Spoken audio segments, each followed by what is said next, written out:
जंगल राज, जंगल राज। वो कहते हैं कि वो जंगल राज ऐसा था जिसमें कानून था ही नहीं। कुछ कुछ चीजें थी उस समय, नो हाँ। डाउट, बिल्कुल मैं इस बात को एग्री करता हूँ। उसमें तो फिरौती देकर आदमी बच जाता था, लेकिन इसमें बचता नहीं है, डायरेक्ट मार दिया जाता है। आप अपना काम कब दुनिया को दिखाओगे? तो भाई सिर्फ मंदिरें बनाओगे, आप रोजगार कब दोगे हमें? रवि भैया का बयान नहीं देखते हैं, उटपटांग बोलते रहते कि यहाँ जलोगे महादेव स्वर्ग में जाओगे सीधे। रवि भैया का एक और बयान था कि इसने बर्बाद कर दिया, बर्बाद की जिम्मेदारी उन्होंने मुझ पर ठोक दी कि मैं बर्बाद कर। रवि भैया से आपका कुछ निजी हो गया है अरे क्या? देखिए, मुझे राजनीति करनी भी नहीं, आगे करना या नहीं करना इस पे मैंने सोचा भी नहीं। डिप्टी सीएम इस स्टेट के आपको नचनिया बोलते हैं टिकट देने के नाम पर कि और उन्होंने नचनिया बोला है तो सच पूछिए तो छपरा की धरती भिखारी ठाकुर की है। होगा वोट वैसा होगा जैसे पवन सिंह जी के साथ काराकाट तो में 2,74,000 वोट तो ये छपरा के लोग जाकर दे दिए थे। विदेश से लोग टिकट कटा के आए थे क्या वहाँ? हाँ, हम एक दूसरे के अल्टीमेट रहते हैं कभी कभी। एक आदमी खड़ा होकर 4 सीट को खत्म कर दिया, उस आदमी की पावर नहीं है। क्या ऐसा ही कमाल आपके नाम पे भी आरजेडी करना देखिए, चाहती है? ऐसा नहीं है कि मैं मनोज भैया का प्रचार नहीं किया, हम्म, पवन भैया का प्रचार नहीं किया, बिल्कुल। मैं किया। अगर वो छोटा भाई मुझे मानते हैं हम्म, तो नहीं आएंगे। ये लड़ाई है सर, हाँ। इस लड़ाई में हर चीज जायज है। तो क्या आप उस तरह के गाना बंद कर देंगे जिसको लेकर बार बार लोग सवाल है?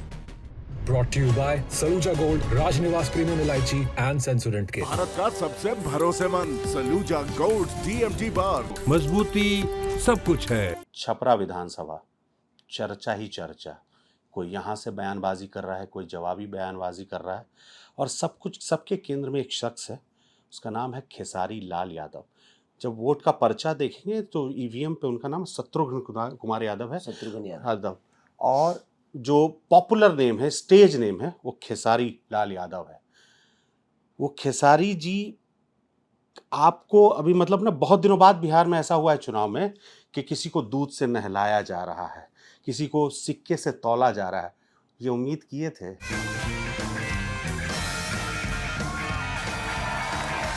राजनिवास प्रीमियम इलायची, सोच जो करे राज। नहीं, कभी एक दूध बेचने वाला आदमी कभी कैसे उम्मीद कर सकता है कि उसको दुनिया दूध से नहलाएगी? मैं कभी सपने में भी नहीं सोच सकता था कि जिस दूध को बेचकर मैं बड़ा हुआ, जिस दूध को बेचकर मैंने अपने जीवन की शुरुआत की, आज उसी दूध से मुझे नहलाया जा रहा है। जिस पैसे के लिए कभी नहीं होते थे मैं मेला घूमूं, आज उसी पैसे से मुझे तौला जा रहा है। तो ये सपने में भी कोई नहीं सोच सकता है कि शायद मेरी जो परवरिश रही है वो मैं कभी शायद नहीं सोच सकता था कि शायद मैं ऐसा हो पाएगा मेरे जीवन में। बट पता नहीं, शायद मेरी मेहनत और लोगों का स्नेह और प्यार और मेरी लगन ने मुझे शायद इस लायक बनाया है कि आज लोगों के दिल में मैं हूँ और लोग मुझे खुद से भी ज़्यादा प्यार करते हैं। एक नीचे हम आ रहे थे जब ऊपर आपसे इंटरव्यू लेने, तो आपकी एक गाड़ी लगी हुई है, कैंपेन गाड़ी, उस पर लिखा है छपरा की है तह तैयारी, अब की बारी खेसारी। छपरा की तैयारी अचानक कैसे हो गई? मतलब आपको हम लोगों ने पिछले अगर 1-1.5 साल से आपके कुछ बयानों को सीरियसली वॉच करें, या फिर ट्विटर या फिर फेसबुक इंस्टा पे कुछ इस तरह के कमेंट्स या आप पोस्ट डालते थे जो इशारा करता था कि आप एक किस्म का रोल प्ले करना चाहते हैं, पर चुनावी राजनीति में ये प्लान कहाँ से आया? नहीं, देखिए, ये सब कुछ अचानक हुआ। मैं सच पूछे तो राजनेता बनना कभी नहीं चाहता था और ना ही मुझे बनने का कोई शौक था और ना ही बनने का शौक है। मैं एक नेता इसलिए नहीं बनना चाहता था कि शायद मैं किसी बंधन में ना आ जाऊं या बहुत सारी प्रॉब्लम। मैं अपने जीवन में बहुत खुश था, खुश हूँ भी, बट एक अभिनेता के तौर पे मैं बहुत खुश हूँ, एक कलाकार के तौर पे मैं बहुत खुश हूँ। क्योंकि देखिए, एक राजनेता बनने की मतलब की जिम्मेदारी, पहले मैं अपने परिवार के लिए सोचता था और बाकी भोजपुरी समाज के लिए इंटरटेन सोचता था, और उसी में जो मेरी हृदय इच्छा होती थी, चाहे वो बाढ़ पीड़ितों के लिए हो या बच्चों को पढ़ाने के लिए हो जो अनाथ बच्चे हैं, या कहीं घर जल गया तो उसमें, या लड़कियों की शादी के लिए, ये मेरा प्रयास हमेशा से रहता था। मेरे मन में सेवा भाव शुरू से है, क्योंकि मेरा किसी ने सेवा नहीं किया। तो मैं जब उस लेवल पे पहुंचा तो मुझे लगा कि यार मुझे करना चाहिए, मैं सक्षम हूँ तो करूँ। बट राजनेता बनना कभी नहीं चाहता था। और अखिलेश भैया ने मुझे बोला कि नहीं यार, आप नहीं लड़ोगे तो कम से कम बहू को लड़ा दो। बोला कि चलो ठीक है। फिर उनसे पूछा तो उन्होंने बोला कि नहीं, मेरे बच्चे अभी छोटे हैं। ऋषभ 7 साल का 8 साल का है, कृति 14-15 साल की है। तो बोली कि नहीं, मेरी बस का ये है नहीं, मैं नहीं कर पाऊंगी। तो मैंने भैया से बोला, फिर भी कुछ लोग, माझी की जनता को मैं धन्यवाद दूंगा कि उन लोगों ने पहले डालना शुरू किया कि नहीं इस बार तो इनको लड़ाना है, इनको लड़ाना है, और उसी में हवा एक उठा। फिर मैं चंदा को मनाने की कोशिश किया, तब तक तेजस्वी भैया से भी मुलाकात हुई। मैं किसी और के टिकट के लिए गया था। अच्छा, फिर मैं किसके वहाँ टिकट के लिए गए थे? मेरे एक जानने वाले अच्छा। संबंधी थे, उनके लिए गया था। मांझी से या एकमा से? नहीं, उनका कुछ अलग क्षेत्र था। अच्छा। सिवान जिला में। हाँ।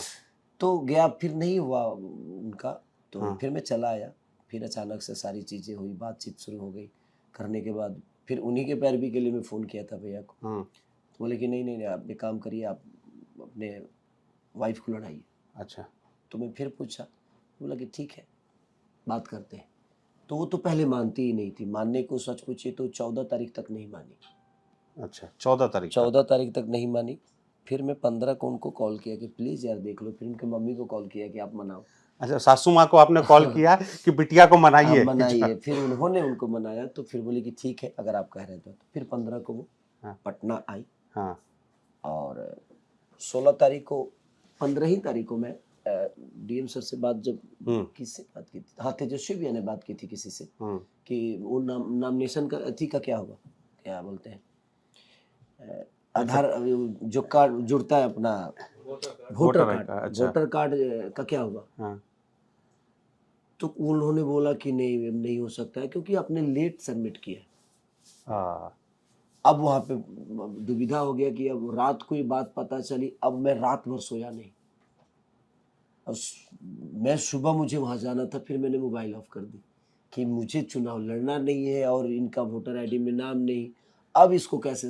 और उन्होंने मेरे एक दिन पहले की भैया से बात हो गई थी कि चंदा मान गई है। तो उन्होंने बोला कि ठीक है, माझी नहीं हो पा रहा है, थोड़ा सा सबका गठबंधन है तो सबको उनको लेके चलना है, तो आप छपरा लग जाओ। फिर अब ज्ञान तो है नहीं चुनाव का कि कैसे होता है, क्योंकि जो दिल से चीज़ें होती है ना सर, वहाँ दिमाग की कोई ज़रूरत ही नहीं। और दिमाग काम करना बंद कर देता है, क्योंकि दिल की बातें दिमाग नहीं समझ सकता है, दिमाग की बातें दिल तक जाती नहीं है, क्योंकि दिल की बात अलग होती है। अब फिर मैं वहाँ से अब परेशान। फिर वहाँ से चाचा का कि मैं बोला कि नहीं चाचा, नहीं लड़ पाऊंगा। कि नहीं बेटा, अब बैक नहीं हो सकते, अब तुम्हें ही लड़ना होगा, और मेरी बात अब काट नहीं सकती, ना नहीं बोलना है। चाचा से मतलब आपका? लालू चाचा से। लालू सब अपने पूरी फैमिली और एक अच्छा, चाचा ही बुलाते हैं आपको। यही मतलब नहीं, लेकिन कई लोग बोलते हैं, जैसे ये अपनी कहानी सुनाई कि कैसी परिस्थितियां पैदा हुई जिसके कारण आपके हाथ में ये टिकट आ गया। मतलब पहली इच्छा आपकी नहीं थी। पर कई लोग ऐसा कहते हैं कि ये बहुत प्लान्ड वे में किया गया है लालू जी और उनके परिवार के द्वारा। वो कहते हैं कि छपरा में जब लालू जी चुनाव लड़े, संसद का चुनाव लड़े, तो हमेशा से वो जीतते रहे, लेकिन जब वो चुनाव नहीं लड़े तो ये छपरा वाला जो गढ़ था आरजेडी का, वो टूट सा गया। राजीव प्रताप रूडी लगातार जीते रहे। इस बार भी रोहिणी आचार्य मैदान में थे, पर एक कम मार्जिन से 10 से 13 हज़ार के मार्जिन से वो हार गई। तो उनको लगता है कि खेसारी अगर मैदान में छपरा में आ गए तो वो गोलाबंदी एक बार फिर से होगी, जिसके दम पे आरजेडी का ये गढ़ माना जाता। तो इसलिए खेसारी जी को आगे किया गया है छपरा के सीट के लिए। नहीं, देखिए, गोलाबंदी उसके लिए मायने रखती है जो जातिगत चुनाव लड़ता है। मैं जातिगत चुनाव कभी लड़ना ही नहीं चाहता। और मैं एक कलाकार होने के नाते मैं आपको बता दूं कि मेरे ग्रुप में आप देखिएगा तो हर जात का आदमी है। जो लोग बोलते हैं कि जात, बट मेरे ग्रुप में जात छोड़ दीजिए, मैं किसी को जातिगत नहीं समझता। मैं एक एज इंसान कितना बेहतर है वो मेरे लिए ज़रूरी है। मैं इंसानों से प्यार करता हूँ, किसी पर्टिकुलर जात से नहीं, क्योंकि हमारा गाना सिर्फ हमारे जात के लोगों ने नहीं सुना, हर वर्ग के लोगों ने सुना है। और मुझे यहाँ तक पहुँचाने में हर वर्ग का कहीं ना कहीं योगदान है। और मैं ऐसी चीज़ों को बढ़ावा दूँ, ऐसी चीज़ों को मैं अपने सभा में, आप देखिएगा, कोई अगर पगड़ी बांध के चलता है, मैं उसको बोलता हूँ भाई पगड़ी खोल दे। ये विषय नहीं है, हमको पगड़ी बांध के अपनी ताकत नहीं दिखाना है, हमें अपनी ताकत को लड़के दिखाना है, कुछ करके दिखाना है, कुछ करने के लिए लड़ना है। किसी को मारने के लिए नहीं लड़ना है, कुछ करने के लिए लड़ना है। हमेशा से मैं विरोध में रहा हूँ। और हर समाज में देखिए, ऐसा नहीं है कि सिर्फ यादव जाति में ही उर्दंग लोग होते हैं। हर जाति में कुछ ऐसे आपातकालीन खिड़की होती है ऐसे लोग होते हैं हम्म। जिनको समाज से कोई लेना देना नहीं है, उनका मूड में आया तो वो कुछ भी कर जाएंगे। अच्छा, उसके लिए जात का कोई उसके लिए जात का कोई मतलब नहीं है। आपको नहीं लगता है किस समाज में ऐसे बिल्कुल। बच्चे नहीं है? बिल्कुल बिल्कुल। जिनको समाज का ज्ञान है हम्म। ऐसी हरकत करेंगे, वो हम्म। ऐसी बातें करेंगे जो पगड़ी बांध के कुछ भी बोल देना, कुछ भी कह देना, कुछ भी जो समाज को गवारा नहीं है। हम्म। तो ऐसे लोगों के लिए कोई विषय नहीं है। और मेरे शुरू से ऐसा नहीं रहा कि मैं जातिगत, तो जो गोलाबंदी की आप बात कर रहे हैं वो जातिगत गोलाबंदी था जिसमें बहुत सारी चीजें कट गई। हम्म। जो यादव जातियों का संख्या जो ज्यादा था हम्म। वही चीजें कट गई, अच्छा। तो वहां पे थोड़ी समुदायों का प्रॉब्लम है। लेकिन अगर आप दिल में किसी के लिए बेहतर चीज लेके आओगे, हम्म। अगर आपकी चीज बेहतर है ना, आपकी सोच बेहतर है ना सर, हम्म। तो मार्केट मायने नहीं रखता, कहीं भी बेच सकते हो आप। अब आपने दिल से काम करने की बात की, क्या करना चाहते हैं छपरा से? हम घूमे हैं, हम पिछले 2.5 दिन हम पूरे दिन दे चुके हैं छपरा को। हम अलग अलग जगह के गए, इधर उधर सबने जहां भी बात हुई तो सबने बोला यार बंदा वो दिल से बोलता है हम कुछ कर जाएंगे, अगर हम नहीं करेंगे तो हमको उतार देना अगली बार पद से। हाँ पर क्या करेंगे, मतलब हम देखें, क्योंकि छपरा में बहुत अच्छी स्थिति नहीं है, शहर की भी। सर, बात छपरा की नहीं है, हाँ। पूरी बिहार की स्थिति खराब है। हाँ। छपरा हमारा खराब तो ही है, मैं छपरा से लड़ रहा हूँ इसीलिए छपरा की बात कर रहा हूँ। हाँ। लेकिन देखा जाए तो मुझे लगता है कि पूरी बिहार की स्थिति, किसी शहर की स्थिति ठीक नहीं है, किसी गांव की स्थिति ठीक नहीं है। क्योंकि हम लोगों ने सर 15 साल जो बच्चा हुआ ना, हाँ। 15 साल पहले के बच्चों को हम मन में जंगल राज डाल दिए। सोचिए कि हमारी राजनीति कितनी हद तक गिर गई कि आज 15 साल का बच्चा भी इस बात को जान गया कि हमारे पूर्वजों ने क्या किया था। ये मतलब नहीं है। आप एनडीए की सरकार के, मैं किसी पर्टिकुलर इंसान का विरोध कभी नहीं करता, क्योंकि सब लोग मेरे गार्जियन हैं और मैं राजनीतिक हूँ नहीं, तो मेरे लिए छपरा में करने के लिए बहुत कुछ है, क्योंकि छपरा में कुछ हुआ ही नहीं है। तो उसके लिए बहुत कुछ करना है मुझे। नाले की जो प्रॉब्लम है सर, अब पता नहीं, अब करोड़ों लोगों का बर्बाद हुआ है, करोड़ों व्यापारी परेशान हुए मुझसे। और जो स्कूल की परिस्थितियां हैं, कॉलेज की परिस्थितियां, यूनिवर्सिटी देखिए 6 साल में पास आउट होते हैं बच्चे, 3 साल उनके जीवन से कम बर्बाद होता है। तो सोचिए कि 3 साल में शायद वो अपने जिंदगी के लिए बेहतर सोच सकते थे, वो बेहतर कर सकते थे, लेकिन वो हुआ नहीं। बेहतर अस्पताल नहीं है। आज ही बताइए, हमेशा से आप एक बात सुने होंगे एनडीए की, जब भी चुनावी माहौल होता है तो मैं एक शब्द हमेशा एनडीए के सारे नेताओं के मुंह से सुनता हूं, जंगल राज, जंगल राज। तो उनका जंगल राज बहुत स्पेसिफिक है। वो कहते हैं कि वो जंगल राज ऐसा था जिसमें कानून था ही नहीं, बच्चे किडनैप किए जाते थे, बड़े बड़े व्यापारी किडनैप होते थे, फिरौती का गैंग चल रहा था, रंगदारी वसूली जाती थी। आप शाम 3 बजे कोई अगर शख्स बाजार जाता है, मान लीजिए कि इस इलाके से छपरा बाजार जाता है, अगर उसे लौटना है शाम में 5-6 के बाद, तो घर में ऐसा माहौल होता था कि प्रभु बस उन्हें घर वापस लौटा दो। क्या ऐसा माहौल था? आपने कभी ऐसा देखा था? नहीं, मैं शायद, मेरी उम्र ज्यादा नहीं हुई। हाँ। कुछ चीजें थी उस समय, नो डाउट, बिल्कुल मैं इस बात को एग्री करता हूँ। बट उस समय सिर्फ अपहरण होते थे, इस समय हॉस्पिटल में घुस के गोली मार दी जाती है। उसमें तो फिरौती देकर आदमी बच जाता था, लेकिन इसमें बचता नहीं है, डायरेक्ट मार दिया जाता है। आप पारस होटल वाला, पारस पारस अस्पताल अस्पताल वाला कांड, सोचिए कि 6 महीने में कितने कांड, 50 से ऊपर कांड हुए थे ना। तो वो बेहतर था कि ये बेहतर है? अब इसमें गुणागरित करिए। सबसे बड़ी चीज एक बात बताएं, आप किसी भी एनडीए के नेता से इस बात को जरूर पूछिएगा कि ठीक है वो जंगल राज था, लेकिन 15 साल से सरकार, 20 साल से सरकार तो एनडीए की है यहाँ पे। तो आप अपना उपलब्धि बताओ ना दुनिया को कि इस 20 साल में आपने कौन सा उपलब्धि दुनिया को दे दी, इस बिहार को दे दिया। जिस अवस्था में आपको मिला था आपने बेहतर किया, ठीक है, प्रशासन बेहतर किया आपने, नो डाउट, बिजली की, बट जीने के लिए, बिजली का बिल भरने के लिए रोजगार तो चाहिए ना। रोड पे चलने के लिए, गाड़ी चलती है तो उसके तेल के पैसे चाहिए ना। तो दुनिया में एक बार एनडीए के हर नेता से जरूर सवाल करिए कि भाई 20 साल तो आपके हाथ में था, तो आप हर चुनाव में जंगल राज की बात क्यों करते हो? आप अपना काम कब दुनिया को दिखाओगे? आप अपना काम दुनिया को कब बताओगे कि आपके राज में आपने बिहार को कितना रोजगार दिया और कितनी पलायन रोकी कितने बेहतर अस्पताल बनाए, कितने बेहतर यूनिवर्सिटी बनाए, कितने बेहतर कॉलेज बनाए, कितने बेहतर रोड बनाए, कितने बेहतर शहर को डेवलप किया, कितने बेहतर बच्चों का भविष्य तय किया। ये सवाल आप जरूर पूछिए कि आप हमेशा हर चुनाव में एक बार होता है, 2 बार होता है, भाई अब तो राज आपका है, अब तो सब बदल जाना चाहिए। लेकिन आपके राज में भी बदला क्या है वो तो बता दो। हर आदमी सिर्फ मजहब की बात कर रहा है, धर्म की बात कर रहा है, मंदिर मस्जिद की बात कर रहा है।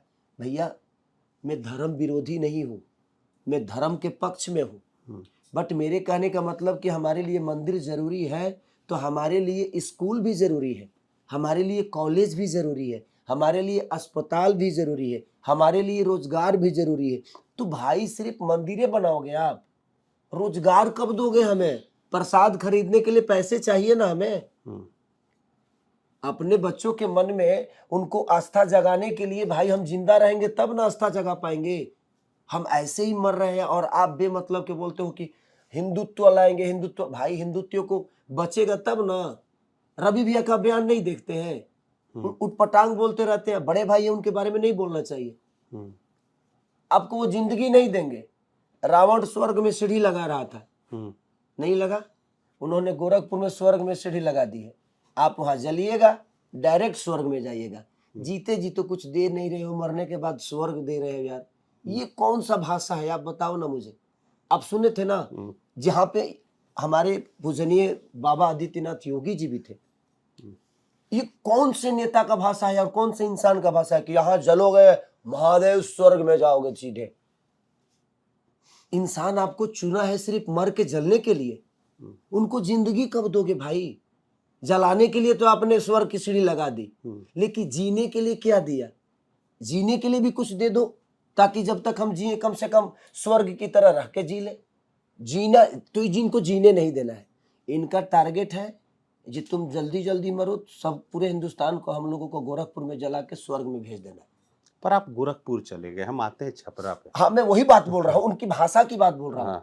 आज देखिए राजनीति समझ लीजिए भैया कि राजनीति को लोगों ने धंधा बना लिया है। मेरे पास धंधा है और सबको पता है मेरे पास भगवान बहुत कुछ दिया है। मैं राजनीति को धंधा नहीं बनाया हूं और ना ही मेरे लिए धंधा है। इसीलिए ना मुझे हार का डर है ना जीत की खुशी है।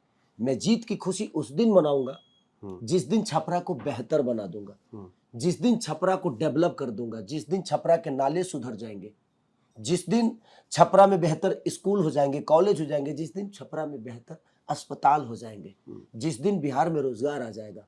मेरी सफलता उस दिन तय होगी कि जिस काम के लिए खेसारी को चुना गया था यही बंदा किया। उसके बाद मुझे किसी से वोट मांगने की जरूरत पड़ेगी? भैया मैं घर बैठूंगा, सिर्फ नॉमिनेशन करूंगा, घर बैठ जाऊंगा। मुझे राजनीति करनी भी नहीं, आगे करना है या नहीं करना इस पे मैंने सोचा भी नहीं है। बट एक बार छपरा बेहतर बन जाए, उसके बाद जिसको बेहतर करना है उसके बाद उसको बढ़ाए। मैं मिसाल कायम करने के लिए कर रहा हूं कि एक विधायक का काम होता क्या है। एक पूरे बिहार ही नहीं पूरे हिंदुस्तान जाने कि एक विधायक, एक आदमी कमाकर अपने परिवार के लिए घर भी बना लेता है सर, अपने बच्चों को पालकर बेहतर शिक्षा भी दे देता है, अपने बच्चों को 2 टाइम का भोजन भी दे देता है, और जिसके हाथ में पूरा हिंदुस्तान है वो हिंदुस्तान को परिवार बना के चल रहा है। तो भाई चल रहा है तो उस परिवार का ख्याल कौन रखेगा? हम अनाथ थोड़ी पैदा हुए हैं। हमारे लिए प्रधानमंत्री जी है ना, बिहार के लिए माननीय हमारे चाचा नीतीश कुमार है ना, तो ये हमें कब अपना बेटा समझेंगे? जो हमारा बेटा हमें छोड़कर जा रहा है गुजरात, हमें छोड़ के जा रहा है नेपाल, हमें छोड़ के जा रहा है इंडिया से बाहर। भाई क्यों? ये कौन सोचेगा? ये तो आपको हमने चुना है। अगर हमने आपको बाप बनाया है तो जिम्मेदारी तो आप ही की है ना कि आप मेरा खाना पीना रहना, मेरी शिक्षा, मेरी दीक्षा, मेरा रहने का, रोजी का, रोजगार का व्यवस्था आपको करना पड़ेगा, क्योंकि आप बाप बनने के लिए मुझे पैदा किए हो कि हाँ मुझे बाप बनाओ। आप आए मेरे पास, मुझे बाप बना लो यार। लेकिन बाप बन के कुछ नहीं हो सकता है, बेटा बन के करिए। बेटा बनिए और लोगों को, हर आदमी को अपना पिता, हर आदमी को माँ बहन सब समझिए। तो मुझे लगता है कि आप बेटा बन के गोद में खेलोगे ना तो आप अपनी माँ बाप की या अपनी जमीर की, अपनी धरती की, अपने घर का ख्याल रख सकते हैं। आप रिश्तों की बात कर रहे हैं, अभी जितना जो आप लबो लुआब थी आपकी बातचीत का, उसमें रिश्ते बहुत अहम थे। आपको नहीं लगता कि आपके चुनावी मैदान में उतरने पे, जैसे मैंने शुरुआत में आपसे पूछा था कि आप उम्मीद किए थे कि इस तरह का स्वागत होगा, इस तरह का प्यार मिलेगा, दूध से नहाया जाएगा। फिर मैं दूसरी बात पूछूं कि क्या आपने ये उम्मीद की थी कि आपको इस तरह की खटास का भी सामना करना पड़ेगा, इस तरह की बयानबाजी का, जब डिप्टी सीएम इस स्टेट के आपको नचनिया बोलते हैं टिकट देने के नाम पर कि नचनिया को टिकट दे दिया, या फिर भोजपुरी फिल्म इंडस्ट्री जिसको हम मान के चलते हैं कि वो एक परिवार है, उसमें एक कलाकार आप पर टिप्पणी कर रहा है, आपको भी जवाब जब दे रहे हैं तो भैया ही नाम ले रहे हैं पर उनकी तुलना कुछ मजाक लहजे में कर रहे हैं, तो ये आपने सोचा था कि ऐसी नहीं परिस्थितियां? देखिए, तो देखिए मैं सिर्फ क्या बोला हम्म, कि यहाँ लोग आपको शब्दों से छोटा बनाना चाहते हैं, कर्मों से नहीं। हम्म, मैं किसी नेता का बेटा नहीं हूँ जो हम्म, मुझे कद और पद मिल गया, हम्म, ना ही किसी संगीतकार का बेटा हूँ हम्म, जो मैं बहुत आज संगीत में अव्वल बहुत सारी चीजें मुझे मिल गई। और उन्होंने नचनिया बोला है तो सच पूछिए तो छपरा की धरती भिखारी ठाकुर की है, हम्म, जिनको शेक्सपियर कहा जाता है। हम्म, और छपरा हमेशा भिखारी ठाकुर के नाम से जाना जाएगा। हम्म, तो भाई हम ऐसे मिट्टी के बेटा है ना, हम्म, जहाँ पे संगीत पैदा हुआ है। हम्म, देखा जाए तो ऐसी मिठास है उस भोजपुरी में जिन्होंने हमें दिया है। हम्म, तो कोई बात नहीं, सम्राट भैया हमें हमारे लिए हमेशा सम्मानित है। हाँ, उनको चुनाव जीतना है, किसी को बड़ा बनाना है, तो देखिए यही तो विषय है। मैं आप मेरे किसी भी इंटरव्यू और किसी भी स्टेज पे किसी के लिए मैं किसी सिस्टम का विरोध करता हूँ, हम्म, आपके विचारधारा का विरोध करता हूँ भैया। हम्म, आपके शब्द हो सकते हैं जो वो मेरे लिए गंदे हो सकते हैं, हम्म, बट एक बार किसी भगवान के मंदिर में जाके पूछिएगा कि खेसारी उतना गंदा है नहीं। मैं उनके लिए कभी भला बुरा नहीं बोल सकता, क्योंकि मेरे मन में सम्राट भैया विपक्ष के नेता नहीं बल्कि मेरे बड़े भाई हैं वो। हम्म, उनके लिए विपक्ष हो सकता है, उनके लिए रिश्ते भी विपक्षी की तरह हो सकते हैं, उनके लिए रिश्ते भी पटीदार की तरह हो सकता है, लेकिन मेरे लिए बड़ा भाई थे, है, रहेंगे और हमेशा मेरे लिए वो सम्मानित है। और इंसान जो भी है, चाहे वो हमारे चाचा मोदी जी हो, नीतीश चाचा हो, चाहे सम्राट चौधरी भैया हो, जितने लोग हैं ये मेरे लिए हमेशा मेरे गार्जियन के तौर पे रहेंगे। और मैं उनको उनके विचार का खंडित कर सकता हूँ, खंडन कर सकता हूँ, बट मैं उनका कभी नहीं कर सकता, क्योंकि मेरे अंदर एक संस्कार है, अपने से बड़ों का सम्मान मैं हमेशा करता था, करता हूँ और आजीवन इस सब अपने नेचर को बरकरार रखने की कोशिश करता हूँ। आपकी तुलना जो आप चुनावी मैदान में है, उसकी तुलना पवन सिंह के चुनावी की आजमा रहे थे दाव, उससे की जा रही है। एक दो तरह की तुलना है, एक है कि जैसा भीड़ हम लोग पवन सिंह के यहाँ देखे काराकाट में, वैसी ही भीड़ छपरा में दिखती है, पर वोट नहीं। वोट ये लोग बाहर दूर दूर से दूसरा विधानसभा से आ रहा है देखने के लिए कि खेसारी जी दिख गए, उनका फोटो ले लेंगे, सेल्फी ले लेंगे, पर वोट का मामला वैसा नहीं होगा। वोट वैसा होगा जैसे पवन सिंह जी के साथ काराकाट तो में 2,74,000 वोट तो ये छपरा के लोग जाकर दे दिए थे कि पटना से जाकर लोगों ने पवन भैया को दिया था। 2,74,000 वोट कहाँ से आया था? विदेश से लोग टिकट कटा के आए थे क्या वहाँ? ये कहने की बात है। मैंने क्या बोला, राजनीति बहुत गंदी चीज हो गई है आज की डेट में। राजनेताओं का भाषा गंदा हो गया है और ये विषय नहीं है भैया। तो ये हमें आप ही बता दीजिए कि जो 2,74,000 वोट उनको मिला था वो कहाँ का वोट था? काराकाट की जनता का था। तो आप उनसे पूछे क्यों नहीं? नहीं तो ये बातचीत के दौरान कुछ लोग बातचीत के, लेकिन वही तो प्रॉब्लम है कि उनको शब्दों से छोटा करना है। जो भी है, हमारा व्यक्तिगत रिलेशन पवन भैया से बहुत बेहतर है और मैं भी चुनाव में गया हूँ, लेकिन जो हकीकत है उससे मैं दूर कैसे भाग जाऊं? वो मेरे विरोधी थोड़ी है, मैं उनका विरोधी थोड़ी हूँ। हाँ, हम एक दूसरे के अल्टीमेट रहते हैं कभी कभी, बट मेरे कहने का मतलब जो सच्चाई है उस इंसान की, उसको कैसे वो आदमी महीना 2 महीना धूप में, जो आदमी एसी में रहता है, जैसे मैं रहता हूँ वैसे वो भी रहते हैं बेचारे, उनका भी है जीवन की, वो सो के कमाता है आदमी, मैं भी सो के कमाता हूँ। हम सोए रहते हैं और हमारा गाना बजता रहता है, व्यू भागते रहते हैं और पैसे डॉलर से आते रहते हैं। तो जो आदमी सो कर पैसे कमा सकता है उसको ये धूल फाकने की जरूरत नहीं है सर। लेकिन कोई बात नहीं, भगवान क्या चाहता है ये मुझे भी पता नहीं है, क्योंकि मेरे हाथ में सब कुछ नहीं है। जो उसको वो जो लिख दिया है शायद उसके विपरीत मुझे यहाँ पे भेजा गया है। तो 2,74,000 वोट उन्हीं से पूछना चाहिए एक आदमी खड़ा होकर 4 सीट को खत्म कर दिया, उस आदमी की पावर नहीं है? क्यों नहीं बचा लिए? वो बचा लेना चाहिए था। क्या ऐसा ही कमाल आपके नाम पे भी आरजेडी करना देखिए, चाहती है? नहीं नहीं, देखिए बात बताओ, आरजेडी का अपना फैन फॉलोइंग है। तेजस्वी भैया की इतनी सारी जो 17 महीने में उन्होंने जो 5 लाख नौकरी लोगों को दी, वो भी एक सिंपैथी लोगों का है, जे इन पे उन लोगों का भरोसा है।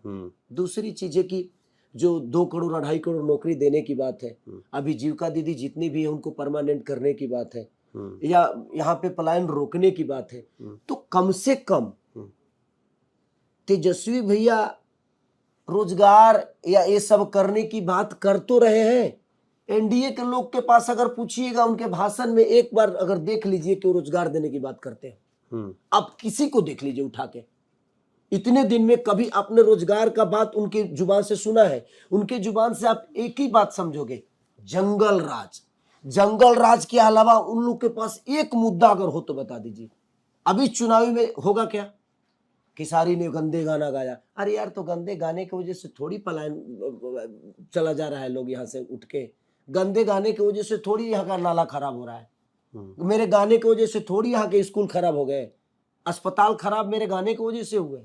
अरे वो इंटरटेन का विषय है, उसमें जो मुझे समझ में आया, वो जो समझ थी मैंने की, अगर लोगों को इंटरटेन की, मुझे वही सही लगा, उस समय में वही किया। पर क्या अगर आगे जब आप नेता बन जाते हैं, अगर जनता आपको मौका देती है, तो क्या आप उस तरह के गाना बंद कर देंगे जिसको लेकर बार बार लोग सवाल उठाते हैं? अच्छा, ये बताइए कि जनता को बेहतर मुझसे काम चाहिए कि गाना चाहिए, बता दीजिए। पर आप एक रोल मॉडल बन जाएंगे। रोल मॉडल में आज भी हूँ। आज भी लोग खेसारी को फॉलो करते हैं, और शायद इससे ज्यादा करते हैं। मैं नेता अब बन रहा हूँ, और ये मेरा शौक नहीं है। ये मेरा शौक नहीं है नेता बनना, एक जिम्मेदारी है।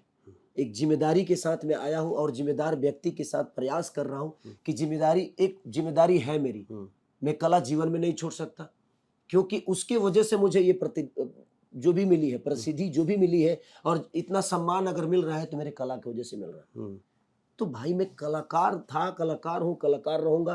तभी मैं हृदय से सोच पाऊंगा। मैं जिस दिन नेता बन जाऊंगा ना, शायद मेरे अंदर से इमोशन खत्म हो जाएगी और मेरे शब्द बुरे हो जाएंगे दुनिया के लिए। तो पर आप नेता बनना क्यों चाह रहे हैं? जब आप कह रहे हैं कि नेता बन जाऊंगा, इमोशन खत्म हो जाएंगे, तो आप नेता बनना क्यों चाह रहे हैं? बन कहाँ रहा हूँ, मैं तो बेटा बन के आया हूँ छपरा का, क्योंकि मैं पैदा यहाँ हुआ हूँ। और एक बेटा के हिसाब से मैं अपने माँ बाप का, अपने परिवार का, अपने जमीन का, अपने जो व्यवस्था में अपने घर के लिए कर सकता हूँ, अपने हुनर से बेटा बन के उसको करना चाहता हूँ। बाकी छपरा की जनता जाने, मुझे हार का आज भी डर नहीं है। मैं तो यही कह रहा हूँ कि 15 साल आपने चाचा को दिया, 5 साल भतीजा को दे दीजिए। अगर भतीजा भी नहीं करे तो उन्हें भी बदल दीजिए, क्योंकि मैं एक पार्टी का विशेष व्यक्ति नहीं हूँ। मैं आपका शुभचिंतक हो सकता हूँ, लेकिन आपका विचार खराब है तो सॉरी, मैं आप बड़े भाई क्यों ना हो, मैं आपके विरुद्ध जा सकता हूँ। मेरा विषय वो है कि आज सरकार बदल रही है, उनको नहीं लग रहा है। सोचिए कि छपरा में शायद मुझे नहीं पता था कि मोदी जी आए हैं। आज गुप्ता चाचा ने शायद बताया कि बैल बुद्धि है वो, उनको पता नहीं है, 2 बार आए हैं। अच्छा, तो 2 बार आकर किए क्या है? 2 बार आकर कुछ दिए तो नहीं, सिर्फ वादा करके गए होंगे यहाँ से। तो भाई, हमें वादे नहीं चाहिए, हमें काम कर दीजिए ना। मेरे कहने का मतलब जी, आपको दर्द होता है कि नहीं कि आप जहाँ के प्रधानमंत्री हैं और आप बहुत अच्छे इंसान हैं, मैं उनका फैन हूँ। मैं उनका फैन हूँ कि वो बहुत मोदी जी के फैन है। बिल्कुल फैन हूँ। वो काम करते हैं और इतने इस उम्र में भी इतने जगते हैं वो। जो हकीकत है उसको बोलना है, लेकिन आप जग के सिर्फ गुजराती के लिए सोचिएगा। आप जगते हैं तो कभी बिहार के लिए भी सोच लीजिए। 15 साल से सिर्फ जंगल राज की बात किया है बिहार में सबने आके, लेकिन एक बार रोजगार और रोजी पे बात ही किसी ने नहीं की। तो मैं आप लोगों से भी सवाल कर रहा हूँ कि प्लीज आप उनसे बोलिए कि जंगल राज कब आपके जुबान से हटेगा। अच्छा, ये राज जो है, इसमें आज तक तो ना रोजी मिली, ना बेहतर अस्पताल मिला। आप अपने बच्चों की पढ़ाई तो भाई बाहर कराते हो, बट यहाँ की बिहार की जनता की बच्चों की पढ़ाई कहाँ होगी? बिहार में होनी चाहिए। बिहार में ना, बिल्कुल। तो जब उन्होंने अपने बच्चों के लिए स्कूल बेहतर नहीं बनाई, तो बताइए बिहार के बच्चों के लिए बना पाएंगे? नहीं बना पाएंगे, क्योंकि उनके नजर में उनके ही बच्चे बेस्ट हैं और उनको बेहतर शिक्षा मिलनी चाहिए, हमारे बच्चों को नहीं। मैं इसी को तोड़ने जा रहा हूं कि मुझे अपने छपरा में बेहतर स्कूल बनाना है, मुझे अपने छपरा में, इनका इलाज यहाँ होता नहीं है, इनका इलाज दिल्ली होता है, नहीं तो अमेरिका होता है।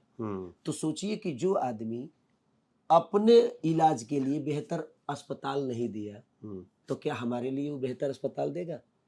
और उसी चीज को मैं तोड़ने की कोशिश कर रहा हूँ कि मैं अपने छपरा में बेहतर अस्पताल बनवाऊंगा, चाहे उसके लिए जो भी हो जाए।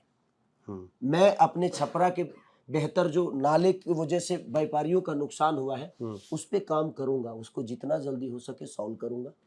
ये आपके पास प्रायोरिटी लिस्ट है फर्स्ट प्रायोरिटी लिस्ट है मेरी कि इन चीजों पे काम सबसे होगा। पहले नाले का ही। सबसे अगर हमारी सरकार बनती है तो सबसे पहले, मैं उस दिन रैली कर रहा था तो एक हमारा दिन भर मेरे साथ घूम रहे थे, एक सिपाही थे, उन्होंने बोला कि सर, सरकार आपकी बन रही है, हमारा वेतन बढ़वा दीजिएगा और हम लोगों का जो पेंशन है उस पर थोड़ा सा बात करिएगा जरूर। सबसे पहले मैं आप लोगों से कह रहा हूँ कि सरकार बनते ही मैं भैया से जरूर बोलूँगा कि भैया, हमारी सिपाही हमारे लिए जान है, हमारी सुरक्षा की सबसे ज़्यादा जिम्मेदारी उनकी है। अपने बीवी बच्चों से दूर रह के वो बेचारे हमारे लिए मरते हैं, त्यौहार तक उनको छुट्टी नहीं मिलती है, क्योंकि हमारा त्यौहार सही हो जाए इसलिए अपने घर का त्यौहार छोड़ देते हैं। तो उनका वेतन ज़रूर बढ़ाइएगा और उनके लिए जो पेंशन है वो बिल्कुल बेहतर होना चाहिए। कई बार आप जब ये सारी बातें करते हैं ना, तो ये जो आपकी छवि ग्राउंड पे भी जा रही है, जो मैं लोगों से मिलता हूँ, कि बंदा दिल से बात कर रहा है, दिल मिले हुए, मतलब दिल से ये बंदा कनेक्ट कर रहा है सबको। इतना कनेक्शन, अभी जैसे थोड़ी देर पहले हम लोगों के सामने आपके मोबाइल फोन में एक रील गुजरा, भाषा में संयम होना चाहिए, दिल मिले हुए हैं, भले हम लोग दूसरे इसके राजनीतिक विरोधी हैं। तो पिछले कुछ दिनों में जो बयानबाजी हुई है, क्या लगता है कि ये खटास आगे भी रहेगी भोजपुरी नहीं। फिल्म इंडस्ट्री के लोगों के बीच में? नहीं, देखिए, आज मुझे एक मंच मिला है। हाँ, इस मंच पे जब तक वो मेरे बड़े भाई थे, मैं दूसरे मंच पे था तो उनके लिए कुछ बोल रहा था नहीं ना। लेकिन मैं ऐसी जगह पे आया जहां पे उनके कार्य क्षेत्र है। अच्छा, मैंने उनके संगीत के लिए कुछ बोला नहीं ना। मैं इतने दिन से काम कर रहा था, मैं भी कर रहा था, वो लोग भी किए हैं, उन्होंने एक प्लेटफॉर्म बनाया, हम लोगों की जो क्षमता थी हमने भी कोशिश की, प्रयास की। उन्होंने अगर बिहार में चीज़ों को या सिर्फ भोजपुरी क्षेत्र में उन्होंने अपने गाने या फिल्मों को चलाया, तो हम लोगों ने भी अपने गाने को इंटरनेशनल बजवाया। इंटरनेशनल लेवल पे हमने भी प्रयास की और काम किया, और हमारे इंटरनेशनल लेवल पे लोगों ने भोजपुरी को जाना। ऐसा नहीं है कि नहीं जाना, हमारे वजह से हमने प्रयास की और जाना, लोगों को जनाया हमने। तो जिस कार्य क्षेत्र में अब मेरी एंट्री हुई है, तो मुझे उनके अंदर कमियां दिख रही है, तो मैं उस कमियों का विरोध कर रहा हूँ, मैं उनका विरोध नहीं कर रहा हूँ। अच्छा, मतलब मनोज तिवारी जी, रवि किशन जी और पवन सिंह अगर एक पार्टी से जुड़े हैं तो उस पार्टी ने जो काम नहीं किया उसकी बात कर रहे हैं आप। अब मैं आपको बता रहा हूँ, 3 सांसद भोजपुरी के वहां पे हैं, लेकिन बता दीजिए मुझे कि आज तक हमारी भोजपुरी 8वीं अनुसूची में क्यों नहीं आई? आनी चाहिए कि नहीं चाहिए? उससे हमारे बच्चों का कितना फायदा होता, नौकरी मिलने में कितनी ताकत मिलती, उनको ज्यादा से ज्यादा नौकरियां मिलती। आज तक 8वीं अनुसूची में हमारी, जबकि केंद्र में सरकार उन्हीं की है। क्या ऐसा संभव नहीं हो सकता था? क्यों नहीं हुआ? नहीं हुआ। जितने भी थिएटर थे, कोरोना काल ने सबको तोड़ दिया, नोटबंदी ने सबको तोड़ दिया और सारे थिएटर बंद हो गए। आज बताइए कि अगर सिनेमा लाइन के लिए उन्होंने किया, रवि भैया का एक और बयान था कि इसने बर्बाद कर दिया, बर्बाद की जिम्मेदारी उन्होंने मुझ पे ठोक दी कि मैं बर्बाद कर रवि दिया। भैया से आपका कुछ निजी हो गया है अरे क्या इस चुनाव नहीं, में? नहीं निजी नहीं है, वो मेरे बड़े भाई हैं। वो देखिए, सच पूछिए तो मैं तेजस्वी जी का चमचा नहीं हूं, मैं उनका भाई हूं, इसलिए ऐसा बोल पा रहा हूं, और वो मोदी जी के भाई नहीं है, अच्छा, इसलिए वो वैसे बोलते हैं। बात वहां है ना कि जो सही है उसको सही बोलने में क्या हर्ज है, और जो गलत है उसको गलत बोलने में क्या हर्ज है? अब बोलो ना, क्या करोगे पैसा? मैं एक शब्द हमेशा बोलता हूं कि बेटी दामाद की हो जाएगी, बेटा बहू का हो जाएगा, शरीर शमशान की हो जाएगी और जिंदगी मौत की हो जाएगी, और लास्ट में निधन लिखाना है। तो ये धन जब लास्ट में निधने लिखाना है, तो भाई ये किसके लिए? आज नहीं तो देखिए, जीते जी हर आदमी मेरा बुराई करेगा, लेकिन मरने के बाद पता चलता है कि इंसान एक ऐसा था। मैं मरने के बाद के लिए काम कर रहा हूँ। जीते जी मुझे कोई, हर आदमी के दिल पर राज नहीं कर सकता, तो मरने के बाद का ये प्रोसीजर है जो छपरा को मुझे अपने माँ की तरह सजाना है, अपने पिता की तरह प्यार करना है, अपने बच्चों की तरह गोद में रखना है। तो छपरा शहर को और छपरा की व्यवस्था को मैं प्रयास करूंगा जे मैं ऐसे करूं। एक आखिरी सवाल, भोजपुरी इंडस्ट्री के 3 नामों की हमने चर्चा की और बहुत स्टार हैं, क्या उन लोगों को हम कैंपेन में देखेंगे, वो खेसारी लाल जी के लिए वोट मांगते नजर आएंगे? जैसे अक्षरा सिंह जी ने हमें लल्लन टॉप को इंटरव्यू दिया तो उन्होंने साफ साफ कहा कि अगर खेसारी अगर मुझे फोन करके बुलाएंगे तो मैं जरूर आऊंगी उनके लिए वोट मांगने के लिए। तो आप नहीं देखिए, सच पूछिए तो ये मंच दूसरा है हाँ और उन सबके अपने काम होते हैं। हाँ। और तीनों भाई मेरे आए, क्या फर्क पड़ता है, चारों भाई आ जाए। हाँ, मैं बाकी भाइयों की बात कर रहा हूँ जो इंडस्ट्री में बाकी। बिल्कुल मैं बाकी भाइयों की बात कर रहा हूँ, वो चारों भाई आ जाए। हम्म वो एक पार्टी से जुड़े हुए हैं, हम्म। उनका विचारधारा वहाँ है। हम्म ऐसा नहीं है कि मैं मनोज भैया का प्रचार नहीं किया हूँ, हम्म, पवन भैया का प्रचार नहीं किया। बिल्कुल। मैं किया हूँ ना, क्योंकि मेरा व्यक्तिगत रिलेशन है, हम्म, मैं उनको अपना मानता हूँ।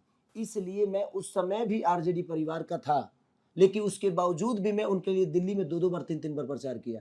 और उसके बावजूद भी उस पार्टी के विरोध में मैं पवन भैया के लिए गया था, क्योंकि मेरा संबंध, मैं उनको बड़ा भाई मानता हूँ तो मैं गया था।